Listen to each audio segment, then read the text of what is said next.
My sme Agrotech Group a toto je princezná polí New Holland CR10, ktorá už 2 týždne ukazuje slovenským farmárom najvyššiu úroveň zberu. Za ten čas sme prišli Trnavu, Nitru, Topolčany a Záhorie. Máme za sebou 10 zastávok, 10 zákazníkov a 10 úplne odlišných podmienok. Rovina, Zvlnený terén, podhorské oblasti.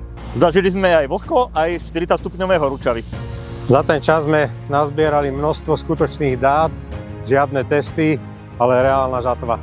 Priemerný hodinový výkon, 8,8 hektára za hodinu. priemerná spotreba pri zbere Len 9,1 litra na hektár. a to všetko pri stratách len 0,7%. Každý liter, každá tona, každý hektár. Manažer farmy si všetko sleduje cez FieldOps. Presné dáta v reálnom čase, ktoré dokazujú, že kombajn CR10 je nielen výkonný, ale aj ekonomický. Plnohodnotne dokáže nahradiť 2 priemerné kombajny. Demotor na Slovensku stále pokračuje. Sledujte nás a dozviete sa kde.